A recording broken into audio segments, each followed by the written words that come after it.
FromSoft games under Miyazaki have always emphasized the role of player choice in regards to difficulty and challenge.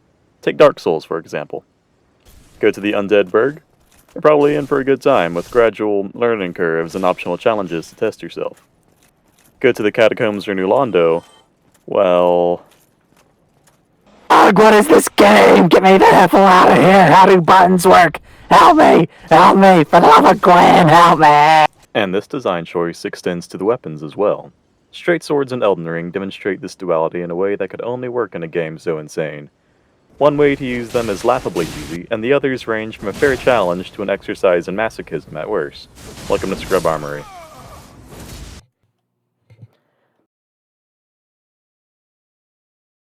Straight swords are a weapon class that's traded having a niche for the benefit of being good enough at most things, kinda like a college student fresh out of high school who doesn't know which major to take and decides to settle with an associate's or business degree while they try to make sense of their rapidly changing lives. Straight swords enjoy the sole privilege of having a weapon for every build, and I do mean every build, including the Ent Faith fans who are so down bad that they've conjured a mass delusion where Miyazaki adds an infusion for their build in the DLC.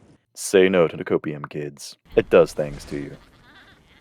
But the obvious consequences of not having an established role in an invader's toolbox means that while they're always a good choice for a job, they're almost never the best choice for that job. You can attack quickly, but katana and thrusting swords do more damage, are faster, and usually have longer reach. You can chase people well, but halberds and heavy thrusting swords exist, so why even bother? And with the right Ashes of War, you can even make trades, but you could just save your FP by equipping a weapon with innate hyper armor, and putting on those pants that give your character thighs thick enough to make a 2B cosplayer blush. What this all means is that straight sword R1s aren't as strong from neutral or in a chase as other options. Other weapons in their weight class will shut down your pressure, and heavier weapons will just bully you with hyper armor. Because of that, R2 and running R2 are where straight swords shine. They have the stagger needed to interrupt most standard attacks and even some Ashes of War, and once your opponent staggers, it becomes a guessing game. Do they roll away? Try to roll catch. Do they attack out of stun? Parry or press R2 again.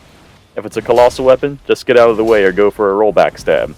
The Miyazaki shuffle? I'd say pray to whatever gods you haven't killed yet, but at that point they've clearly abandoned you. The only avenue of attack you're lacking against are jump attacks, but hey, that's hardly unusual for most weapon classes, to be fair. Ideally, R1 should not serve as your first avenue of attack, but rather your chase down and your mix-up. But relying on R2 has its own problems. Straight sword R2s are narrow and more focused than their R1 attacks, so dealing with people who just want to take up your space is tricky.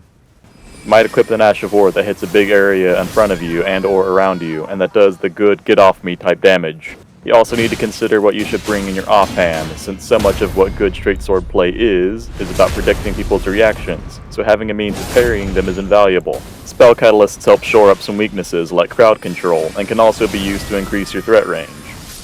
Meanwhile, offhand weapons like thrusting swords make for good options if you want to extend your combos. Now with all this being said, the most efficient choice for crowd control is just to equip another straight sword. But Blue, why not use the power stance moveset all the time? Because I'm the king of the off-meta cope lords forever, amen. And if you're only interested in winning in an RPG with slipshod PvP mechanics stapled onto it, where nobody is keeping score and death has no consequence, then you close the door on more interesting, but ultimately less efficient options. And frankly, I'd rather lose 1,000,000 times in a row than have to play the same 5 builds that everyone is copying from the fighting game rejects who keep trying to make FromSoft games into the next Smash Brothers or something. But what do I know, I'm just a scrub.